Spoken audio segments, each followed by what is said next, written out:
October 25, 1944. The night was dark over the Surigao Strait, a narrow body of water at the southern entrance to Leyte Gulf in the Philippines. The air was tense and heavy with the smell of war.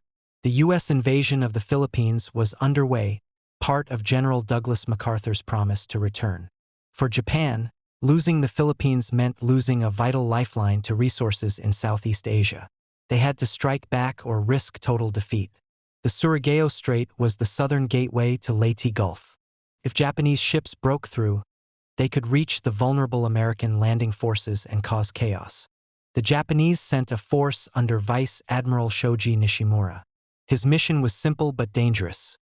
Run the gauntlet at night, enter the Gulf, and strike the American fleet. His group was called the Southern Force. It consisted of 2 old battleships, Yamashiro and Fuso, a heavy cruiser named Mogami, and 4 destroyers. These ships were not Japan's most modern, but they carried heavy guns and experienced crews. Nishimura hoped that speed, darkness, and surprise would give him an edge. The Americans were ready. Rear Admiral Jesse Oldendorf commanded a line of ships from the U.S. 7th Fleet. His task was to block the strait and prevent any Japanese breakthrough. His force included 6 battleships: West Virginia, California, Maryland, Tennessee, Mississippi, and Pennsylvania. Most of these ships had been at Pearl Harbor when Japan attacked in 1941. They had been sunk or badly damaged, then raised, repaired, and modernized. Now they returned to battle with new radar systems and improved weapons. Many sailors saw this as a chance for payback. Oldendorf placed his battleships in a classic formation at the northern mouth of the strait. The line of battleships stretched across the water, forming a barrier. He positioned cruisers and destroyers ahead of them. This arrangement allowed his ships to cross the enemy's path at a right angle. Naval officers called this crossing the T. It meant the Americans could fire all their guns, while the Japanese could only use their forward weapons. It was a decisive advantage. At 10:30 p.m., American PT boats lurking in the darkness made contact. These small, fast craft raced in close and fired torpedoes, then turned away. Their attack was chaotic but forced Nishimura to maneuver. It also revealed the Japanese position to Oldendorf's larger ships. Next came the American destroyers. They surged forward, launching more torpedoes in coordinated strikes. The Japanese formation began to break apart under the pressure. One of Nishimura's battleships, Fuso, took several hits. Flames and smoke engulfed her before a massive explosion tore the ship apart. Survivors said she broke in 2 and sank quickly. Despite the growing disaster, Nishimura pushed on with the remaining ships. Just after 3 a.m., the Japanese emerged into the open area at the northern end of the strait. There, the full weight of Oldendorf's battle line awaited them. American radar had tracked every move. As soon as the Japanese came into range, the U.S. battleships opened fire. Radar-directed guns spoke with deadly precision. Shells rained down from miles away, lighting up the night. West Virginia fired first, followed by California and Tennessee. The other battleships joined in moments later. The Japanese returned fire, but their guns could not match the accuracy or volume of the American attack. Yamashiro, the lead ship, took repeated hits. Her decks burned as water poured through shattered hull plates. Destroyers around her were ripped apart by shells and torpedoes. The heavy cruiser Mogami was struck and left crippled, barely able to move.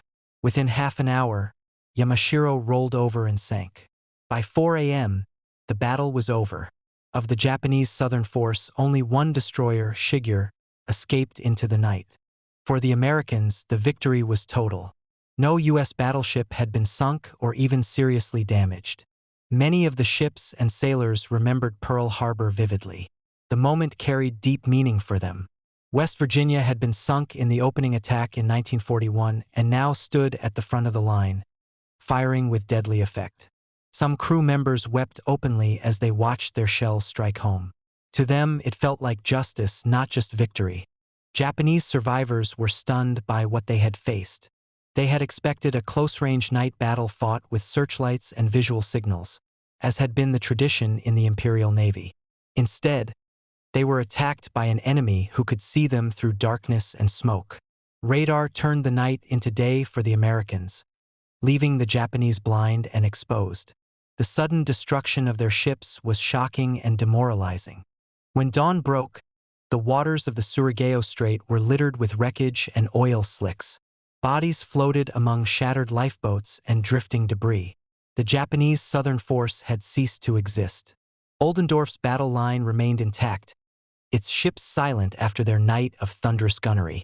This engagement marked the last time battleships faced each other in a traditional line of battle. It was a clear sign that naval warfare had changed forever. The Japanese southern force that steamed toward Surigao Strait on the night of October 24, 1944, was small but determined. Vice Admiral Shoji Nishimura led 2 aging battleships, Yamashiro and Fuso, supported by the heavy cruiser Mogami and 4 destroyers. These were not the newest ships in the Japanese fleet. They were built before the war and lacked the speed and advanced systems of Japan's modern capital ships. Still, their main batteries packed tremendous power. Each battleship carried 12 14-inch guns, and the cruiser and destroyers added more firepower. Nishimura's plan was straightforward. He would drive through the narrow strait under cover of night, break into Leyte Gulf, and attack the vulnerable American landing forces. If successful, he could disrupt the U.S. invasion and give Japan a chance to hold the Philippines. The geography of Surigao Strait offered both danger and opportunity. It was a confined body of water bordered by islands and peninsulas. There was no room to spread out or maneuver freely. Ships had to sail in line, one behind the other. Nishimura understood this risk, but hoped to use darkness and speed to surprise the enemy. Japanese naval doctrine prized night fighting. Their crews trained to fight under these conditions using optical rangefinders, lookouts, and torpedo tactics. In earlier battles, this skill had given them an edge. Now, however, they faced an opponent with a new advantage: radar. The American force waiting for Nishimura was much larger. Rear Admiral Jesse Oldendorf commanded the battle line guarding the northern exit of the strait. His core strength came from 6 battleships: West Virginia, California, Maryland, Tennessee, Mississippi, and Pennsylvania. These ships were older than Nishimura's battleships, built before the war and designed for a different era. Several had been at Pearl Harbor during the attack on December 7, 1941. West Virginia, California, and others had been sunk or badly damaged in that surprise strike. Over the next 2 years, they were raised, rebuilt, and modernized. When they returned to service, they carried improved armor, upgraded anti-aircraft weapons, and, most importantly, advanced radar systems that changed the way naval battles were fought. Oldendorf's command included more than just battleships. He had cruisers, destroyers, and small patrol torpedo boats scattered throughout the area. These lighter ships formed a screen to detect and harass the enemy before they reached the main battle line. The cruisers added heavy guns, while the destroyers carried large numbers of torpedoes. Together, these elements created a layered defense. Oldendorf's plan was simple and rooted in naval tradition. He would block the northern exit of the strait with his battleships stretched across the channel. The cruisers and destroyers would strike first, weakening and confusing the Japanese. Then the battleships would finish them in a decisive engagement. Radar was the key to this defense. American ships could track enemy movements in complete darkness. Radar beams bounced off the metal hulls of approaching vessels, displaying their position on screens in the ship's combat information centers. Operators could measure range, bearing, and even the speed of the target. Fire control systems linked to radar allowed the battleships to aim their guns with precision beyond visual range. This meant the Americans could open fire before they were seen. In contrast, the Japanese relied on traditional methods. Lookouts scanned the dark horizon through binoculars, and officers used optical rangefinders to estimate distance. These techniques worked in clear weather and at closer ranges but were useless against an opponent who could see through the night. The American advantage extended beyond detection. Their rebuilt battleships had centralized fire control rooms where teams of specialists calculated firing solutions using mechanical computers. Radar data flowed into these systems, producing exact figures for gun elevation and direction. When Oldendorf's battleships opened fire, Their salvos were coordinated and deadly accurate. Each broadside could deliver thousands of pounds of explosive shells onto a single target. The Japanese battleships, while powerful, lacked these modern systems. Yamashiro and Fuso carried heavy guns capable of inflicting great damage if they hit, but they could not match the accuracy of radar-directed fire. Their only real hope was to close the distance quickly, fire torpedoes, and rely on surprise to offset the enemy's technological edge. Nishimura knew his chances were slim, but his orders were clear. He was to push through the strait at all costs. The condition of the Japanese ships added to their challenge. Both battleships were more than 20 years old. Their engines were slower than the American ships, and their armor, while thick, was designed to withstand older shell designs. The heavy cruiser Mogami had seen hard service throughout the war and carried scars from previous battles. The destroyers, fast and agile, were valuable for torpedo attacks and screening, but their light construction made them vulnerable to even minor hits. Oldendorf's fleet, though composed of older battleships, was in excellent fighting condition. The modernization programs had replaced outdated fire control systems, strengthened armor, and added layers of anti-aircraft guns. These changes transformed the ships from relics of a past era into lethal instruments of modern naval warfare. Sailors who had been aboard during Pearl Harbor now served on ships that looked and fought very differently. As the night of October 24th turned into the early hours of October 25th, the two forces moved toward each other. On the Japanese side, crews relied on their training and experience, peering into the blackness and straining to detect the enemy. On the American side, radar operators calmly watched glowing screens, tracking every movement of the approaching force. The contrast was stark. One fleet moved in near blindness, trusting instinct and courage. The other navigated by invisible signals, guided by precise electronic data. This difference would decide the battle before a single shell was fired. The Japanese southern force pressed on through the narrow waters, unaware of just how completely the Americans could see them. Oldendorf's cruisers and destroyers waited ahead, ready to strike first. Behind them, the line of battleships stood silent, their great guns loaded, their crews at battle stations. The stage was set for a clash that would demonstrate not only the power of naval gunnery but also the transformation of warfare brought by radar and modern fire control. The night over Surigao Strait was black and still as the Japanese southern force advanced in single file. The narrow channel gave them no room to maneuver. Vice Admiral Nishimura's ships were locked into a line, one behind the other, as they pressed northward toward Leyte Gulf. The strait itself was a natural trap. Its boundaries forced ships to move like targets on a firing range, and every mile forward brought them deeper into danger. Rear Admiral Oldendorf understood this geography well. He arranged his forces across the top of the strait in a classic maneuver called crossing the T. By placing his ships perpendicular to the enemy's line of advance, he ensured that every gun on his battleships could fire full broadsides while the Japanese could only reply with their forward guns. It was an ancient tactic made deadlier by modern radar. Oldendorf did not commit his battleships right away. He first sent out his lighter forces to harass and weaken the enemy. Dozens of PT boats patrolled the southern entrance of the strait. These small, fast craft relied on speed and stealth.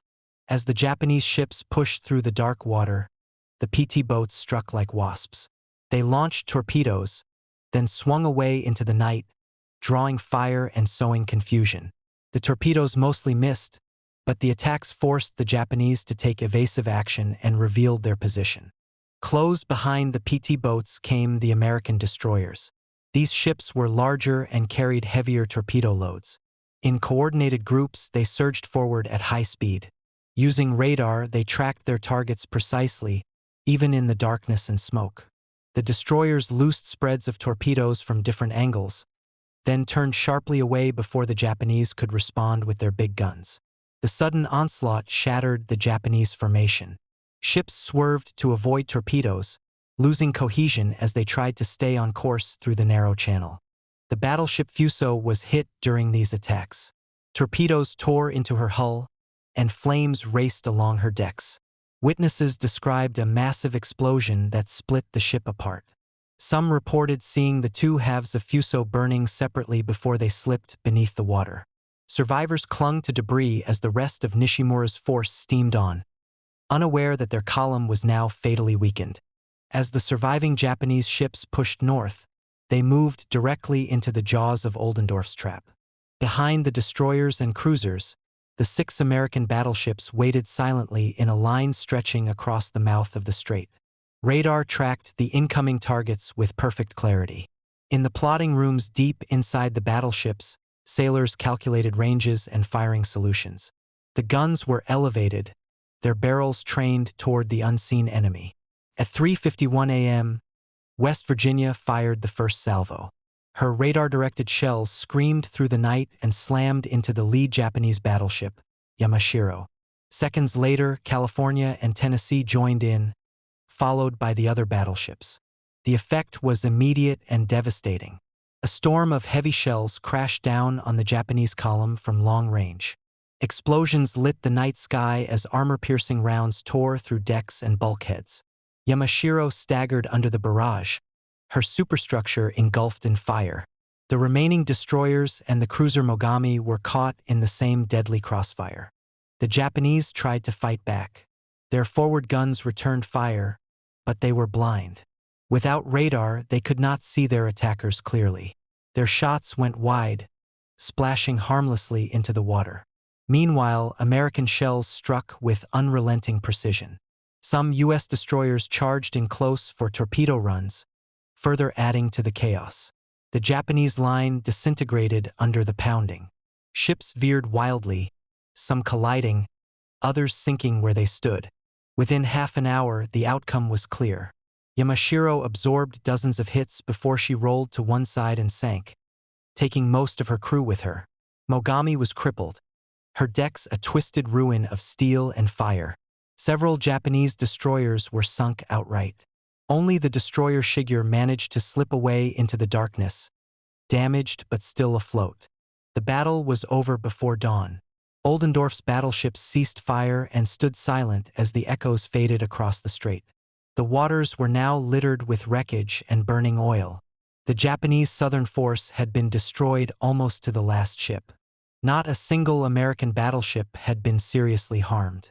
The careful planning and disciplined execution of Oldendorf's forces had paid off. As the scale of the victory became clear, Oldendorf sent a brief message that captured the moment. In reference to Japan's attack on Pearl Harbor 3 years earlier, he said simply, "We have returned your visit." His words summed up the deep sense of vindication felt by many of his men. Several of the battleships under his command had been sunk or crippled in 1941. Now, fully repaired and modernized, they had come back to deliver a crushing blow.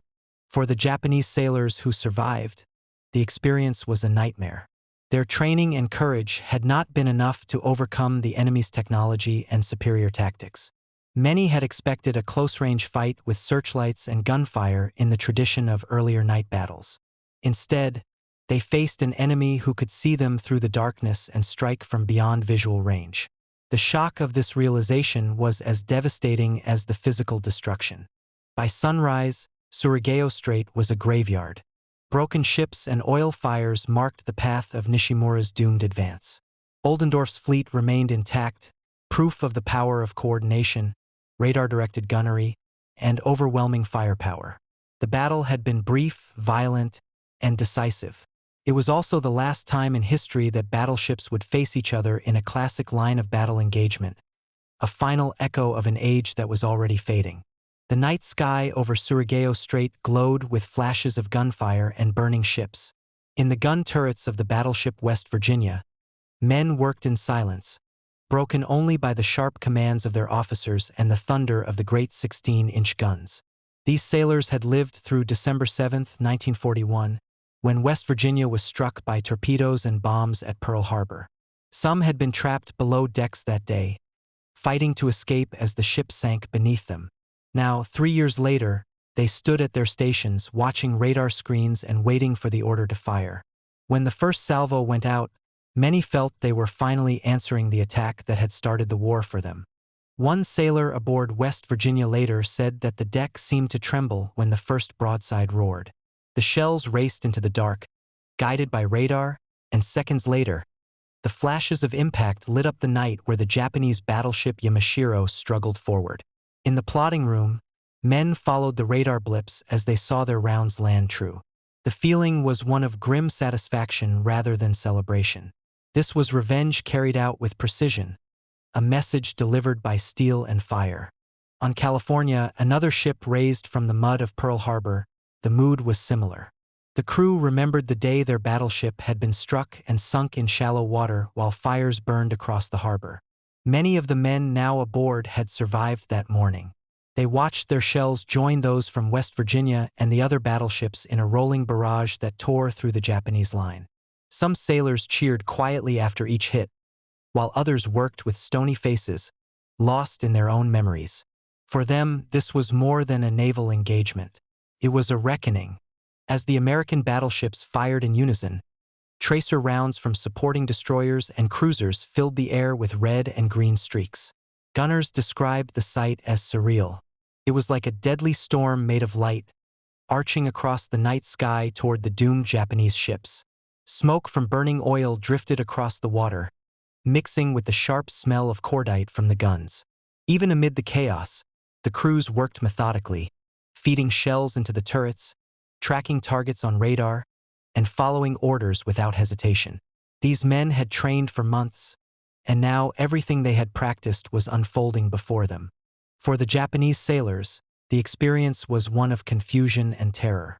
Many had expected a close-range night battle fought in the traditional style, with searchlights sweeping across the darkness and ships exchanging fire at visual range. Instead, they were struck by an unseen enemy. Shells began landing on their decks without warning, tearing through steel and men alike. The sound was deafening. Survivors later described it as if the very sky were collapsing on them. On board Yamashiro, crewmen ran to their stations as the first American salvo struck. Fires erupted almost immediately. Communication lines were cut, and orders became difficult to relay. In the darkened corridors, men shouted to one another, struggling to understand what was happening. Some believed they were being hit by multiple forces from several directions. In truth, it was one coordinated line of battleships, guided by radar, delivering blow after blow with deadly accuracy. When the battleship Fuso exploded earlier in the night after taking torpedo hits, Japanese sailors on other ships were stunned. They saw a pillar of flame rise into the sky as the vessel broke apart. For some, the sight caused panic. A destroyer crewman later recalled seeing men thrown into the air by the blast, their bodies illuminated by the fire before vanishing into the black water. The sudden destruction of such a powerful ship was a shock they could not fully process. As the battle raged, Mogami, the Japanese heavy cruiser, was hit repeatedly. The crew fought to keep the ship afloat, but the situation worsened with every passing minute. Fires spread across her decks, and ammunition stores threatened to ignite. Survivors remembered the chaos of trying to launch lifeboats amid explosions and falling debris. Many were forced to jump into the sea, clinging to anything that would float as their ship burned behind them. For the few Japanese who managed to escape aboard the destroyer Shigure, the retreat was filled with disbelief. They had entered the strait with a full battle group. Now nearly everything was gone. One officer later said it felt as if they had sailed into a trap designed to destroy them completely. The overwhelming precision and volume of American fire seemed unreal, like fighting an enemy who could see them while they themselves were blind. Back on the American side, sailors began to realize the scale of their victory as the enemy fire slackened. Spotters reported sinking ships and burning wrecks drifting southward with the current. In the control rooms, radar operators watched as the blips representing Japanese vessels vanished one by one. The feeling among the crews was complex. There was relief at surviving the battle, pride in their performance, and sorrow for the men who had perished, even on the enemy side. War at sea left little room for sentiment, but many understood the human cost of what they had just witnessed. As dawn approached, the smoke cleared to reveal the aftermath. The strait was littered with wreckage, bodies, and oil slicks. American sailors who looked out across the water saw evidence of total destruction. Some spoke quietly among themselves about what they had seen, while others remained silent, processing the experience in their own way. For those who had been at Pearl Harbor, the moment carried special weight. They had seen their ships sink once. Now those same ships stood unbroken, having delivered a crushing blow to the enemy. Oldendorf's simple message after the battle, "We have returned your visit," reached the men later that morning. It summed up what many felt but could not put into words. This was not only a tactical victory, it was a personal and collective act of retribution. The same waters that had once swallowed American battleships now carried the wrecks of Japan's southern force. The Japanese survivors who were later rescued by neutral parties or captured by the Americans told their own stories of the night. They spoke of confusion, terror, and awe at the enemy's firepower. Many could not believe how completely their force had been annihilated. To them, the battle marked a turning point, proof that the tide had turned irreversibly against Japan. The destruction of their ships was not just a military loss. It was a shattering emotional blow that lingered long after the battle ended. As dawn broke over Surigao Strait, the full scale of what had happened began to take shape. Smoke hung low over the water, rising from oil slicks that burned in slow, twisting flames. Wreckage drifted on the current, broken masts, overturned lifeboats, and the bodies of men from both navies. The Japanese southern force no longer existed as an organized fleet. Of the 2 battleships, heavy cruiser, and 4 destroyers that had entered the strait under Vice Admiral Nishimura, only a single destroyer had escaped. Every other ship was sunk or left burning and abandoned. In the space of a few hours, a powerful naval unit had been reduced to wreckage scattered across the sea. For Japan, the loss was catastrophic. The battleships Yamashiro and Fuso were gone. Both had been symbols of Japan's earlier naval strength, built during a time when battleships were the pride of the fleet. These ships had been slow and outdated compared to newer designs, but their heavy guns still packed enough power to challenge any enemy vessel. Japan could not replace them. By late 1944, its shipyards were under constant air attack, its steel supplies dwindling, and its industrial output collapsing under the weight of war. The loss of these capital ships was more than just a tactical defeat. It was a permanent blow to Japan's ability to fight at sea. The destruction of the southern force meant that Japan had failed in its mission to disrupt the U.S. invasion of the Philippines. Leyte Gulf was the key to controlling the Philippine Islands. American landing forces were still vulnerable in those early days of the operation. A concentrated attack on their transports and supply ships might have caused chaos, delaying or even halting the invasion. Nishimura's task had been to smash through the southern entrance to the Gulf and strike those forces while they were exposed. Instead, his fleet had been wiped out before it even reached its objective. With the southern approach secured, the Americans were free to move troops, equipment, and reinforcements through Leyte Gulf without fear of attack from that direction. The psychological effect on Japan's naval command was profound. Before Surigao Strait, there had been at least some hope that aggressive action might turn the tide. Afterward, it became clear that those days were gone. The loss was not just in ships and men, but in confidence. Japanese commanders had once believed their night fighting skills could overcome numerical and technological disadvantages. At Surigao Strait, those tactics failed completely. Radar had given the Americans an advantage that no amount of courage or training could match. Japan's officers now faced the reality that they were fighting blind against an enemy who could see perfectly, even in total darkness. The survivors who escaped aboard the destroyer Shigeru carried stories of the battle back to their comrades. They spoke of shells falling from unseen guns, of ships exploding without warning, of a line of American battleships that seemed to control the night itself. These accounts reinforced the growing fear among Japanese sailors that their navy was no longer capable of challenging the enemy in open battle. From that point on, Japanese naval operations became more cautious, often relying on desperate measures such as kamikaze attacks rather than fleet engagements. For the United States, the victory was more than a tactical success. It confirmed the effectiveness of their modernized fleet and their mastery of radar-directed combat.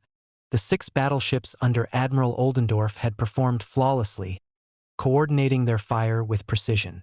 The smaller ships, PT boats, destroyers, and cruisers, had worked together to create a layered defense that functioned exactly as planned. This battle proved that the U.S. Navy had not only recovered from Pearl Harbor but had surpassed its enemy in every category of naval warfare. The secure southern flank allowed American forces to focus on the main task, capturing Leyte and using it as a base for the liberation of the entire Philippine archipelago. With Japanese resistance shattered at Surigao Strait, supply convoys could move through the area without fear of ambush. This logistical advantage gave U.S. ground troops the steady flow of reinforcements and supplies they needed to push inland. By removing the threat of a southern naval attack, Oldendorf's victory ensured that the American advance on Leyte would continue without disruption. Strategically, the battle marked a turning point. The Japanese Navy had committed multiple forces to a complex plan designed to encircle and destroy the American invasion fleet. Surigao Strait was supposed to be one arm of that attack. This total failure meant that the overall strategy collapsed. Other Japanese groups engaged in the larger Battle of Leyte Gulf would soon face their own defeats. But Nishimura's annihilation was the clearest signal that Japan's era of decisive naval victories was over. The Imperial Navy had lost too many experienced sailors, too many irreplaceable ships, and too much confidence to continue fighting in the old way. For the men aboard the American battleships, the significance of what they had done was deeply personal. West Virginia, California, and others had been wrecked at Pearl Harbor. Their return to combat, now fully modernized and victorious, symbolized the resilience of the U.S. fleet. These ships had risen from the harbor's mud to dominate a battle fought thousands of miles away. Their presence at Surigao Strait demonstrated how completely the balance of power had shifted in just 3 years. From a technological perspective, the battle confirmed the dominance of radar and modern fire control. Oldendorf's ships were able to detect, track, and destroy an enemy force without ever needing visual contact. This was a fundamental change in naval warfare. The Japanese reliance on visual spotting and traditional night fighting tactics had left them helpless. After Surigao Strait, no navy could ignore the role of electronics and advanced coordination in modern battle. In the wider context of the war, this engagement paved the way for the liberation of the Philippines. Once Leyte was secured, it became a forward base for operations across the islands. Control of the Philippines cut Japan off from vital resources in Southeast Asia, particularly oil. Without those resources, Japan's remaining fleet would wither, its aircraft grounded for lack of fuel. Surigao Strait was one piece of a much larger campaign, but it was a decisive piece. By eliminating the southern force, the Americans removed a key threat and opened the door to the final phase of the Pacific War. The wrecks of Nishimura's ships would remain at the bottom of the strait, silent witnesses to the scale of the defeat. Above them, U.S. convoys sailed freely, carrying men and machines toward victory. The contrast between the silent, sunken hulks and the bustling activity above was a clear symbol of the new reality. Japan's navy, once feared across the Pacific, was now broken. The outcome of the war at sea was no longer in doubt. The wreckage at the bottom of Surigao Strait has never been fully recovered. It lies there still, scattered along the sea floor, a silent reminder of the night when battleships fought their final great duel. This battle marked the last time in history that two lines of battleships faced each other in a classic engagement. For centuries, this tactic had been the core of naval warfare. Fleets of massive ships would line up and exchange broadsides, their fates decided by gunnery, maneuver, and discipline. At Surigao Strait, this tradition ended. The next era of naval combat would belong to aircraft carriers, submarines, and missiles. Even as Oldendorf's fleet fired its devastating radar-directed salvos, the future was already taking shape far beyond the horizon. The technology used at Surigao Strait was a glimpse of what was to come. American radar allowed ships to detect and track targets through darkness and smoke. It turned the night into day for the U.S. Navy and gave them a decisive edge. Oldendorf's fire control systems linked directly to radar data, which meant his gunners could aim with precision at targets they could not even see. The Japanese Southern Force never had a chance to fight on equal terms.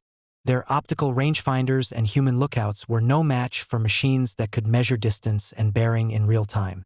This difference in technology changed the course of the battle and, by extension, the course of the war at sea. For historians, Surigao Strait is more than just a tactical success story. It represents the final moment when battleships ruled the ocean. The 6 American battleships that formed Oldendorf's line were relics of an earlier age. Many had been at Pearl Harbor during the attack in 1941. They were raised, rebuilt, and modernized to fight again. At Surigao Strait, they fired together in a coordinated display of power, proving their worth one last time. After this, battleships would still serve, but never again as the decisive arm of naval strategy. Their role faded as carriers and aircraft became the dominant tools of naval warfare. The symbolism of the moment was powerful for those who lived through it. West Virginia, California, and other ships had been struck down in the opening act of the Pacific War. They were lifted from the mud of Pearl Harbor and painstakingly restored. When they fired on the Japanese fleet that night, many sailors saw it as redemption. The same guns that had been silent while their ships sank in 1941 now roared in unison, delivering crushing blows to the enemy. This act carried emotional weight far beyond its military value. It was a statement that the U.S. Navy had not only survived but had come back stronger. For the men who served on those ships, the battle remained etched in memory. Veterans described the eerie glow of radar screens, the coordinated firing of the great guns, and the sight of enemy ships erupting into flame under their barrage. Some spoke of the silence that followed, when the last Japanese blip disappeared from the radar and the sea went quiet again.